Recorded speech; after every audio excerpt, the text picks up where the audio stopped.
Hey, welcome everyone to a review of the Bose QuietComfort Earbuds released here in 2024, and not to be confused with any other editions of the earbuds from QuietComfort series from Bose because it gets confusing. Yes, Bose, the brand you love to hate, hate to love, or maybe love to love. Wait, what? Does that make sense? What am I saying? Anyway, if you want to see the written versions of review, you can find a link to my website in the video description. Now, I do recommend you stick around for the whole review and don't just jump over certain parts like the battery. So for example, the battery, I noticed that a lot of reviewers don't even test the battery. You got to get your review first on the internet, skip half the information in testing. Well, I went through some lengthy testing and the battery performance in particular is very surprising in a good way.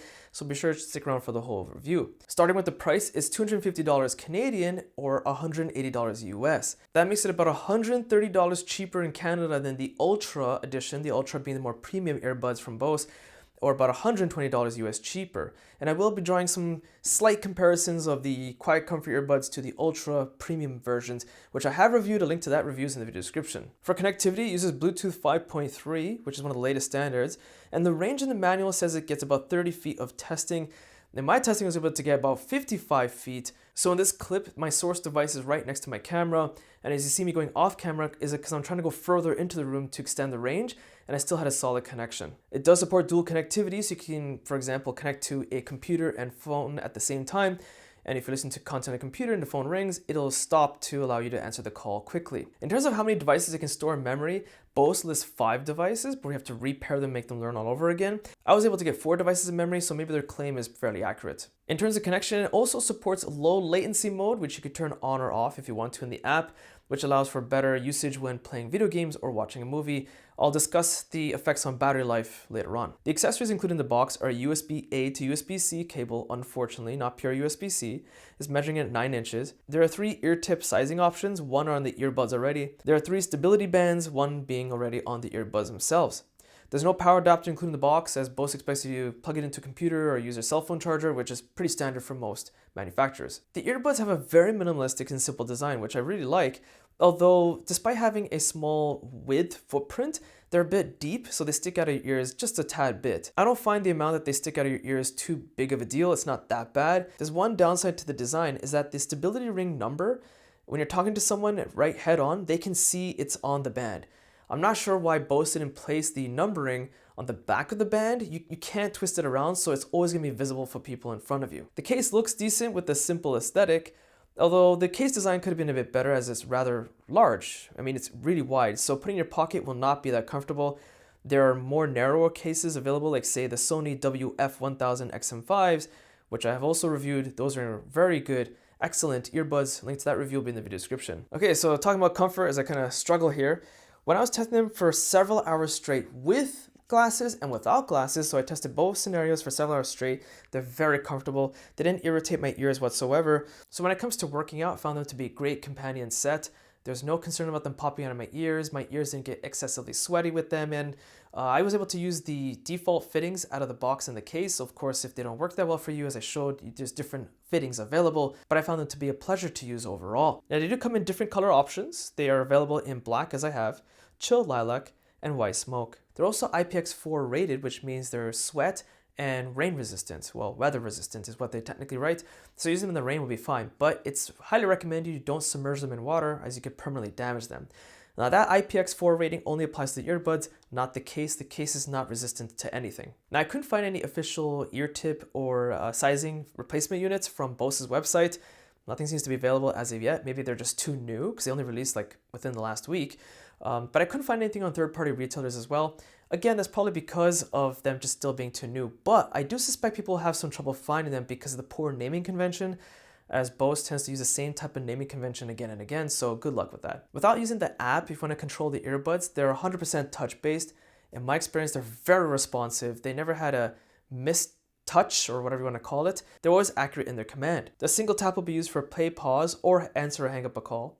A double tap for the next track, triple tap for a previous track, tap and hold the right earbud volume for volume up, and to decrease volume, tap and hold the left earbud. There are other non-essential controls available. I'm not going to get into them, but there's more available. And you can customize some additional commands in the app, which we'll go over shortly. There's a smart assistant capability available if you pair with your smartphone. In my testing, I use Android and Google Assistant, but quite often Google Assistant would give me the wrong response. and I could barely hear what it was saying because even with the volume up, the response volume was too low. And all this testing was done in a quiet setting, so I'm not sure what's going on there. There are also voice commands built into the earbuds available. You can turn it on in the app. So you can say something like, hey headphones, volume up. Hey headphones, volume down. It's a very poor experience. It wouldn't understand my commands half the time. You're better off just using touch controls instead. There is passive play pause available, so when wearing the earbuds, content's fine. When you take the earbuds off, they'll pause, but then back on, they'll play again. The responsiveness of this functionality was incredibly accurate. With all this good news, there's one big bummer with these controls. There's no quick listen mode. So if you have ANC on and you're listening to content and a flight stewardess asking you a question, you can't quickly turn on aware mode and pause at the same time. Okay, so active noise cancelling, how are they? This is a good question that people are gonna have. It is not as good as the Ultras. The Ultras are the premium ANC earbuds from Bose, but these are still great for the price tag. In fact, they perform a lot better than I expected at this price point. Using them on a plane, it will suppress a lot of the noise from engines or a plane engine, bus. It'll work great. It'll be a great companion for traveling, I can assure you of that. Vocals came through a little bit more than I wanted them to. Again, I was kind of being biased in comparing it to the Ultras, but considering the price point, it still does a fairly good job. So you can take this on a bus with noisy people, it'll do just fine. Aware mode is still best in class in my opinion. Bose has done it again. In my opinion, it worked a little bit better than the Ultras. So aware mode is when the microphones will turn on and allow sound from around you to push into the earbuds. I could have an easy conversation with someone 20 feet away. I could hear them crystal clear as if I wasn't wearing anything. One of the best I've ever used in earbuds. Default earbud mode, so no ANC, no transparency. It kind of cancels out some of the exterior noise, but not that great. Vocals came through really easily. Just everything sounds a bit muffled, but kind of what you expect. There's also side tone mode available, so when you're on a phone call, you can hear what your own voice sounds like and your surrounding noise to the person on the other end of your call. Okay, so battery, the one thing most reviewers just talk about but don't really test for some reason. Bose claims with ANC and transparency mode, the earbuds will last you about 8.5 hours. In all my testing done in various scenarios is at 50% volume, I got an average about 9 hours. It's pretty good so far. In comparison to the Ultras would last about 6 hours, so the earbuds here, great advantage. Now when it comes to no ANC, no transparency mode, so you're just having the additional technology off, Bose doesn't list how long the battery lasts, but in my testing, I got, get this, 12 hours. Astonishing and great performance from Bose. They finally fixed the battery issue and then went above and beyond in this scenario. When charging the earbuds in the case, Bose claims it will take about 1.5 hours. In my numerous battery drain tests, I always average 1 hour to recharge. The earbuds charge magnetically by sealing in the case, and Bose claims it will take about 2 hours to fully charge the case. In my testing, it only got 1.5 hours instead. So here's another thing that is a bit confusing from Bose's website. They say with the earbuds depleted, you can charge it 2.5 times in the case, which is true, but they could have advertised a little bit better, because when you have the case and the earbuds charging in the case and everything's fully charged, that means you can get 3.5 battery cycles of the ear tips between them being charged and through the case as well. Now the case itself does support a wireless Qi charging compatibility, so you can wirelessly charge it if you want. The Ultra case does not do that. The charging location is the back of the case and it's a USB-C fitting. Okay, so I'm doing a microphone sample from the QC earbuds in a quiet setting, so everything you hear is from the microphone or from the earbuds. I'm going to do is switch over to a noisy environment and compare it to what my camera microphone sounds like, so we can try to see if it isolates a lot of the background noise. And then finally, we're going to do a wind replicated test. Okay, so replicating a noisy environment with my camera microphone, it's really hard to understand what I'm saying. And switching over to the QC earbuds, I was going to keep rambling on with my annoying voice you'll have to put up with to see if it cancels out a lot of the background noise. And I'm going to stop talking for a few seconds to see if that noise still continues to come through. Lastly, doing a wind replicated test with the fan sitting about 5 feet in front of me, turning at various angles to see if any of the wind noise picks up and kind of overbearing on my voice. All right, audio quality. I would actually argue it's comparable to the performance of the Ultra earbuds.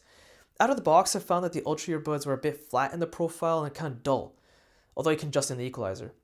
The flat profile with the earbuds out of the box and out of the case was way better. A lot more energy going for it. Although I do have to admit it's a bit more bass focused out of the box. I love bass, so I found it very enjoyable. Of course, you can reduce it in the equalizer. Now in the equalizer, the performance was amazing. The equalizer functionality in the app is kind of weird looking, but it performs well and does its job. When it comes to increasing bass and testing with songs like It Is What It Is by Big Sean featuring Gunna, the bass was beautifully done. Nice thumping sound, no distortion to the rest of the music, and with the volume cranked up, It never crackled. The bass always sounded crystal clear. When it comes to increasing mids, it performs better than the Ultra, because when increasing the vocals in the app, the S syllabus sound from the Ultras got a bit too annoying and sharp.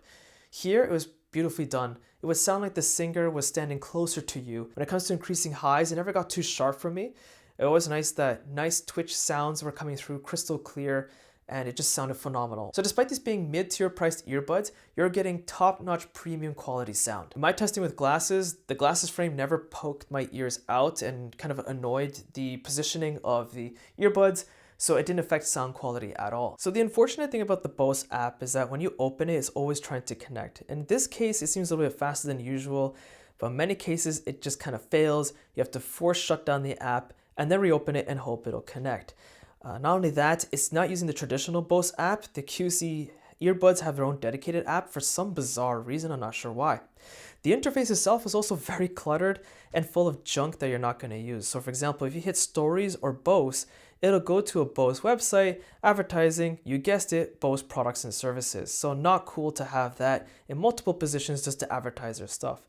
But going over some of the key functions, I already talked about the equalizer in the audio section. This is where you can adjust some ANC, some of the touch controls, but the touch controls are spread out pretty much everywhere. You have it in the touch control section, you have it in the smart call section.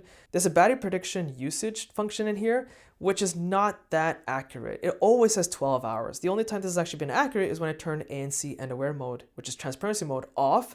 And he has some other functions like low latency, but of course the app also performs in a very important manner to have software upgrade features. In fact, I had a firmware update straight out of the box on first usage within the first week of this release. There's also this remote selfie feature built in, which you can use by touch command on your earbuds or a voice command that doesn't work properly. But honestly, I find this kind of a gimmick because most smartphones have this function built into the camera app already. This is arguably one of the best bang for buck earbuds you can get on the market right now, and kind of solidifies that Bose isn't all about expensive price and just somewhat average performance or sometimes underregarded.